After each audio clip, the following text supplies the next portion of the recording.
Welcome to Mancave, where we have manly conversations. How long is a man's day? Is it 24 hours or is it as long as it takes to get things done? For many men, you start your work in the morning or whatever time. You have your main job, you have your side hustles, you've got all the pressures of life. You've got all the things that need your attention and your support. You're trying to make a living to support yourself, to support your loved ones, to support your extended family, and to support everybody, including your friends. How much time do you have for yourself? How much time do you have to let loose of that valve, to let go of the pressure? For many men, there's no time to let go of the pressure. You go with it. Mbugua is one of the best natural hair salonists in Kenya. He runs Alex's hair salon. Now, one day, Alex got so much pressure, he fueled his vehicle and he decided he was going to use that vehicle to go and commit suicide. Because according to Alex, at that point, there was so much pressure, not enough support, and therefore no need for him to continue living. Alex joins us in the Mancave. Thank you for joining us, Alex. Thank you. I want us to start on that very day when you decided this is going to be my last day on earth. Yes. You fueled your vehicle in the middle of the night and you wanted to go and commit suicide. Yes. Where were you going? How did you want to do it? Having the fact that I was so depressed, and then having a very rough day, and where I was feeling things were so difficult for me, I decided I'm not going home because it was feeling home is not the best place for me. Work, and I was never enjoying working. So when I finished my last client, which was about 10 p.m., I decided to go into a petrol station. I was contemplating on what I am going to do to end my life. And something came into my mind. Do I want to leave blame on someone that I committed suicide because of this and that? So the only option I had is to fuel my car and drove it. I had never been on that road before. I just decided to drive. That time I am thinking of so many things. Why are things not working for me? I'm working harder. I am providing. I am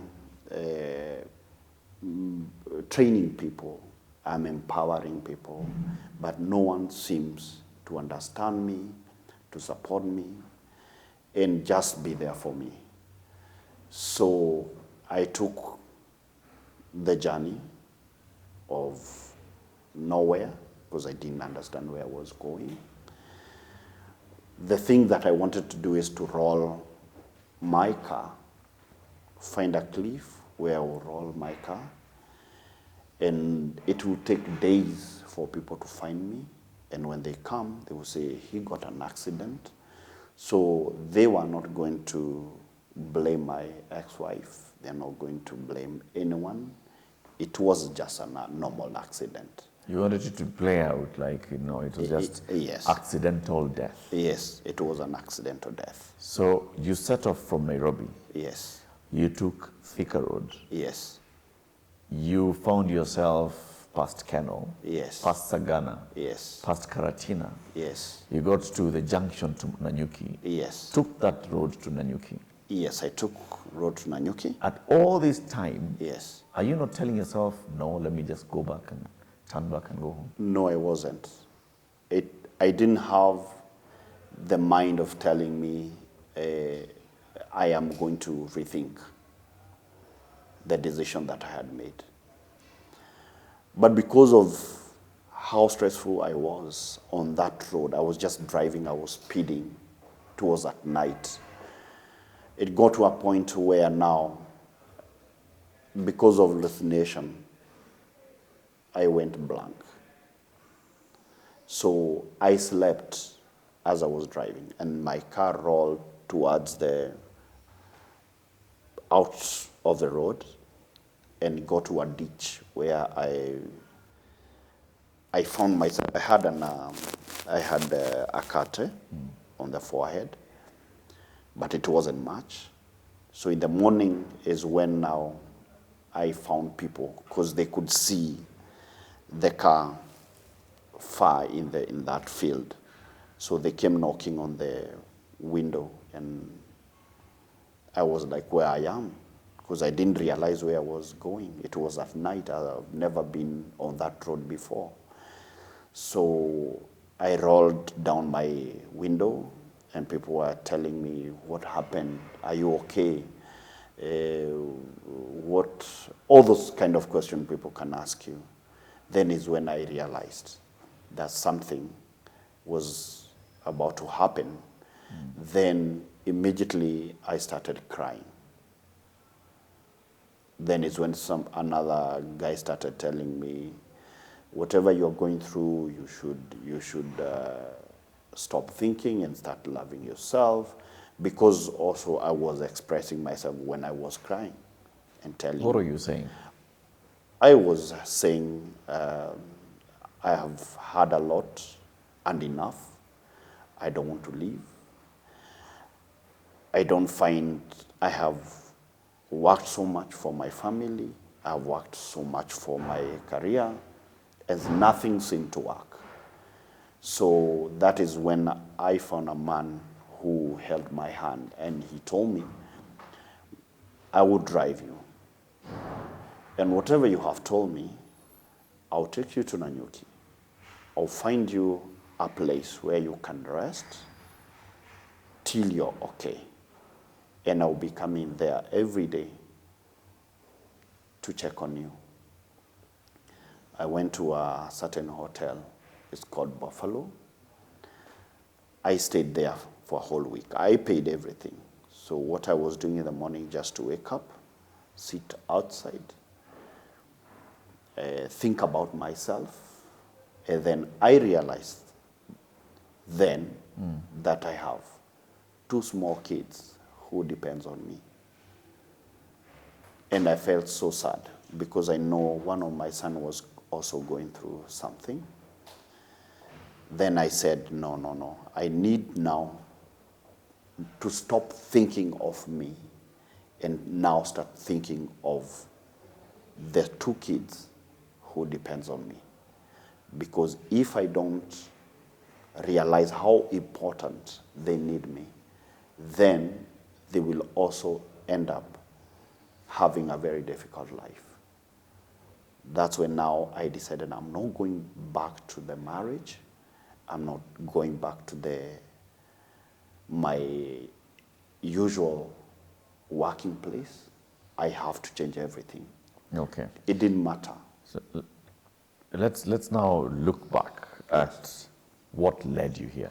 You've mentioned marriage, and you've mentioned your work and your career. Yes. Let's start with marriage. Yes. How long had you been married by this point? 11 years. With 2 children? With 2 children. How old were the kids? My son then was about 4.5 years. Mm-hmm. My daughter was 3 years. And my daughter was still very, very, very small. But then I didn't realize that at a certain point I am going to lose everything. In my mind, I was like, I'm losing it. I'm losing the business that I've worked so much. Because then I used to promise my wife that despite the fact that I married you when I didn't have anything, I am going to make sure you're okay. Because, when you love someone, and you're the man. I am a man. I need to... You provide for your family. Yes. Okay, we'll come back to the marriage. Yeah. your work, you were in a business. Yes. And what was wrong with the business? What was happening to the business? The business got into difficulties because then I was into partnership, where the person that I was into partnership decided to bring in one of her child, who was the daughter, and she relocated to the US.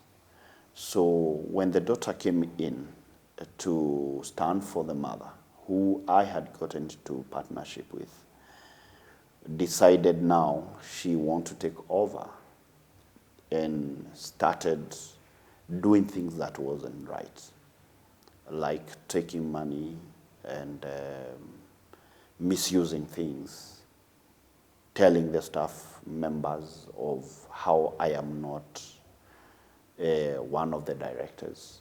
I've just been bought from another place.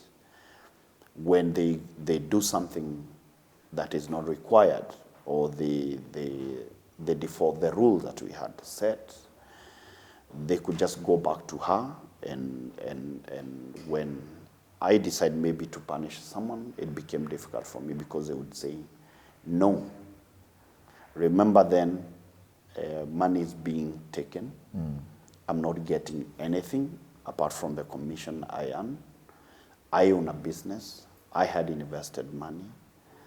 Were you an equal partner in this Yes, business? yes. What had you brought to the table? You had brought to the table capital investment. Capital investment, and I had already brought the capital. And also training people. There's nothing else they brought into the business. It was only the capital they invested, which later I realized even I invested more than they did. So when this happened, I could talk now to the mother, who was Who was your partner? who was the real partner.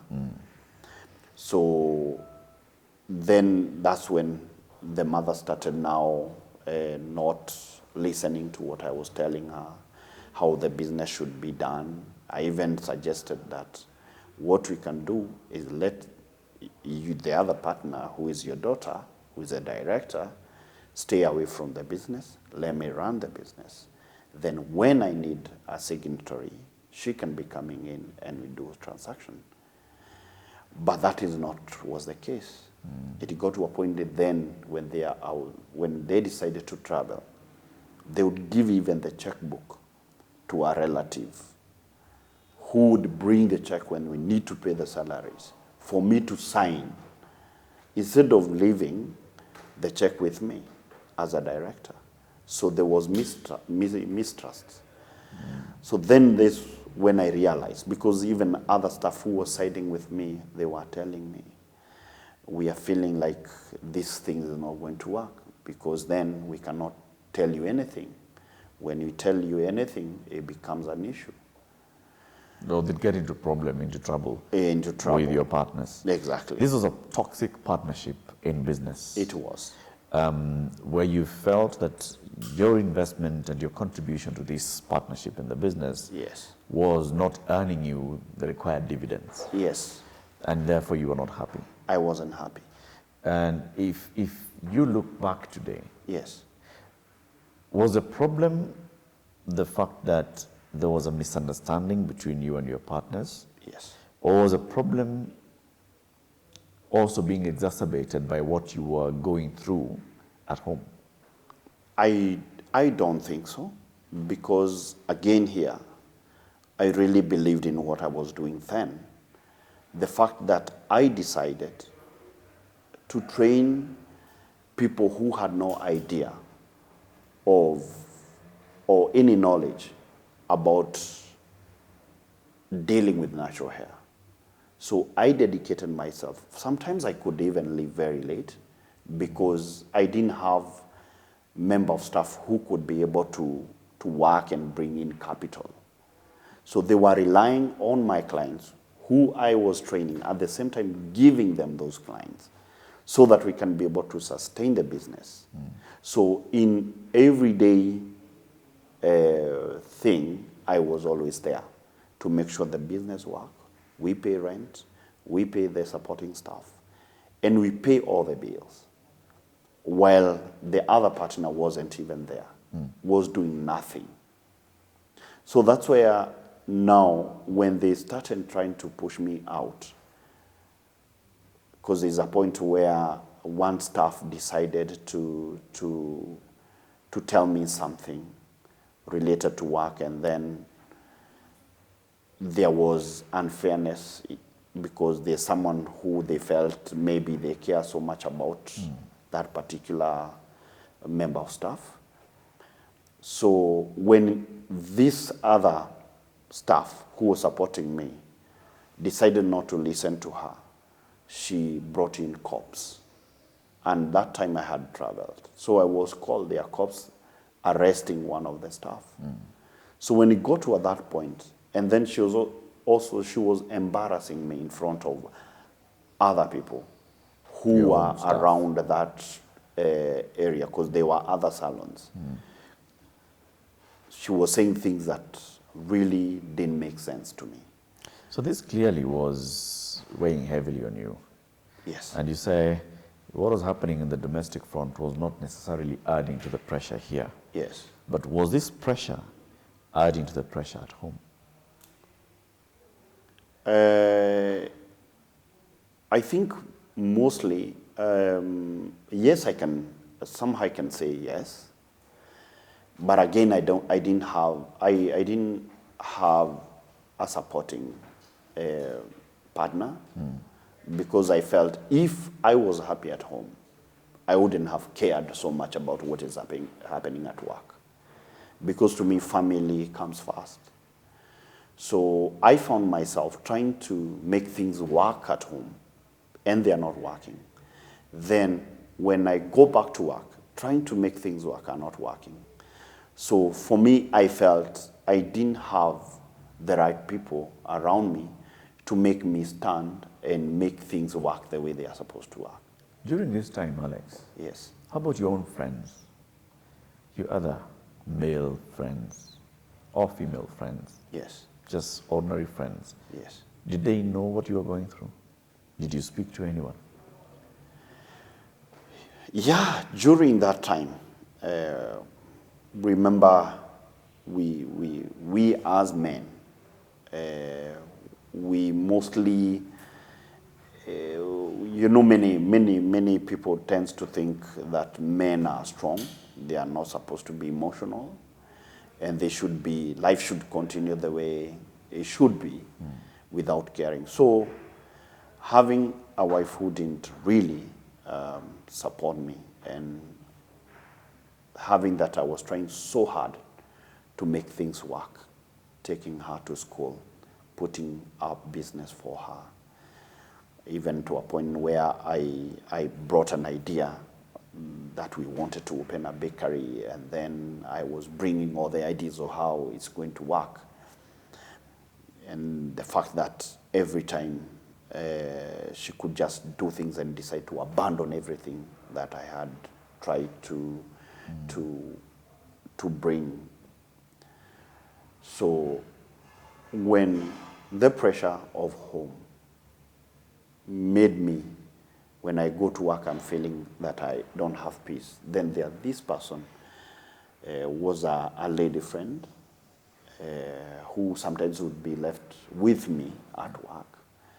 We could talk a lot. I was trying to open up. And you see, there are people who take advantage of that. The fact that you're going through a lot. You're vulnerable. And you're sharing, you're vulnerable. I remember that then I wasn't driving, so sometimes you could just, maybe I'm leaving late, maybe around 10, 9, I'm going home, maybe we walk together, she will go back to her place, me, I'm going to.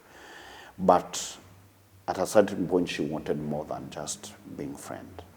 And the fact that I was vulnerable, I could tell her that I'm not really interested in relationships.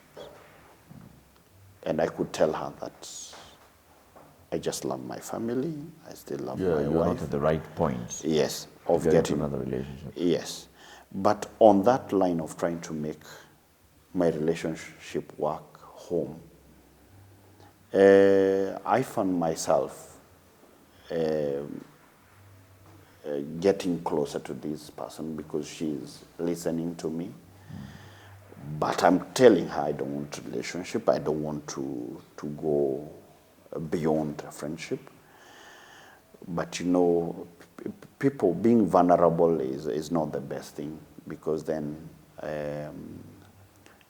we started talking to the fact that she would tell me, I know you are going through a lot.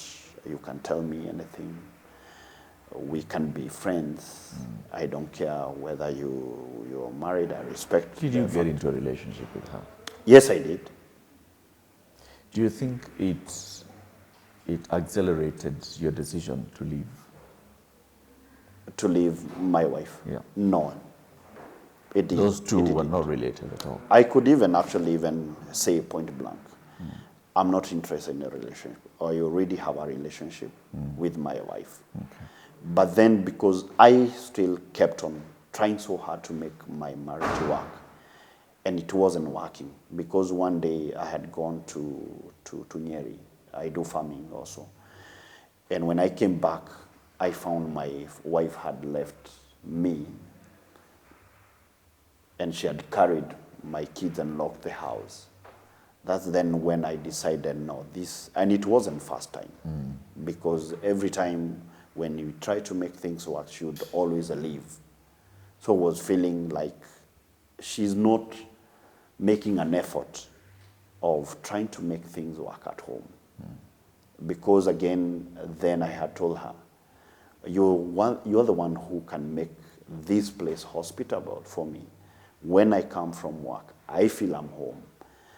I am sure I'm not going to be stressed about those other things. But she would tell me, you haven't built a home, so this is not home. These are rental houses. So she wasn't someone we could be friends. You were not on the same page at all? We were not on the same page. How did you get out of this?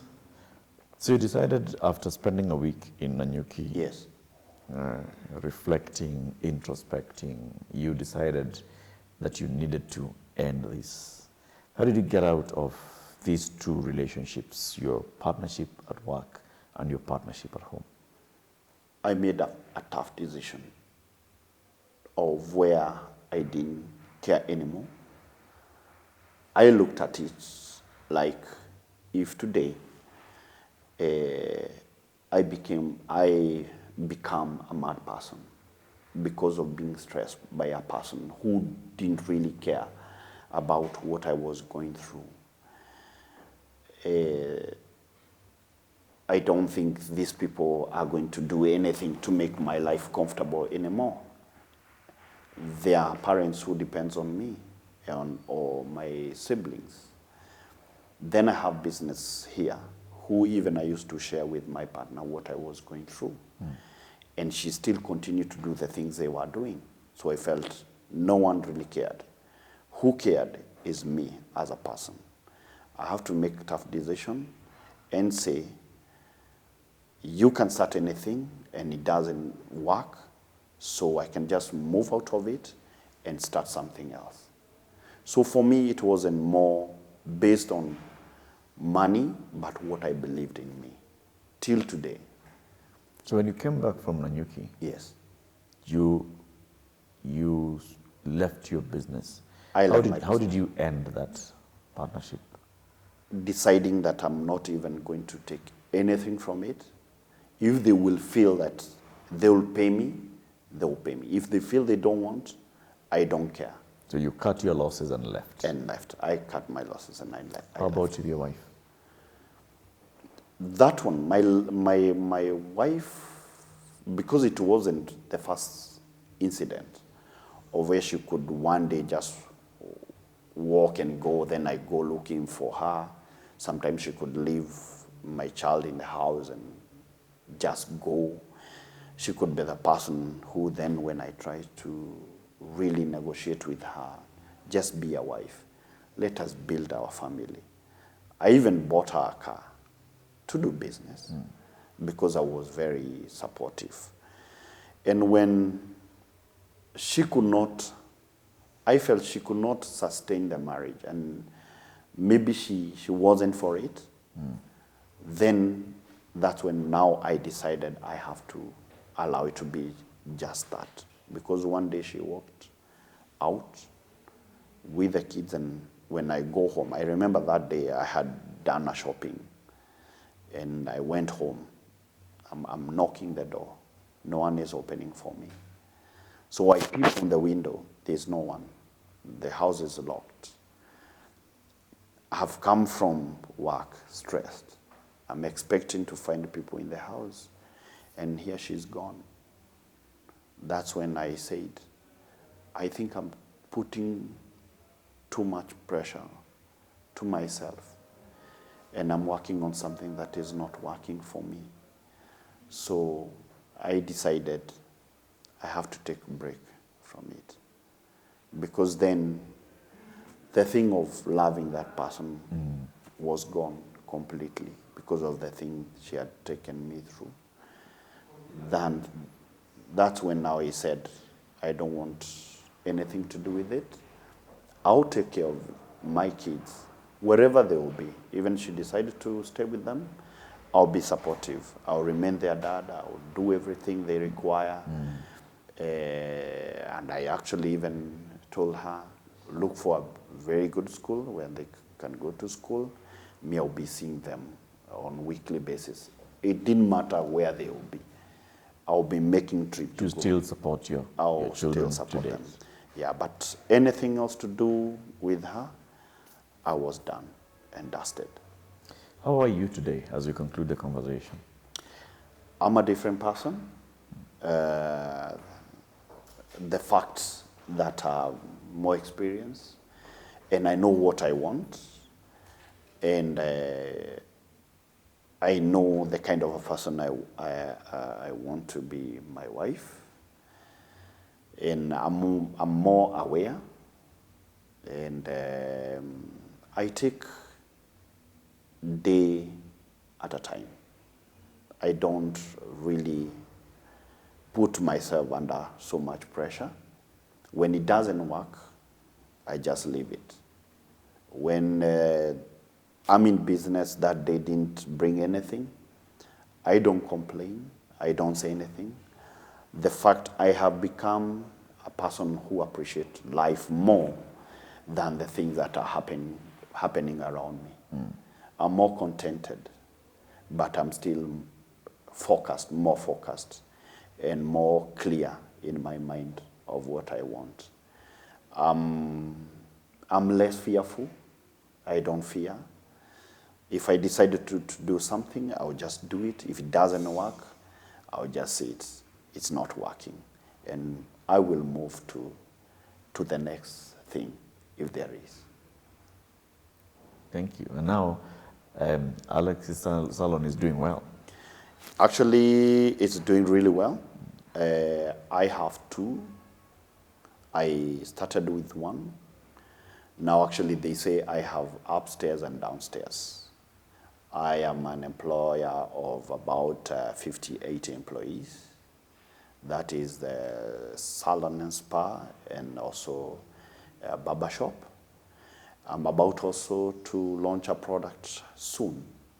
I'll be launching a very, very, very nice product. And I'm still looking forward in helping women to manage their natural hair in a better way, and make it even them to appreciate their natural open hair. Not necessarily twisting it, but on other things that I have in my mind that other people have never done. It can only go up from this point. Yes. Thank you for sharing your story, Alex. Thank you. And thank you for letting us know there are things that we go through in life. Yes. But it's only until we internalize that and we make that personal decision Yes. that things can change. For sure. Thank you for joining us in the Mancave. Thank you so much. Asante. I really appreciate for having me. Asante. Asante sana.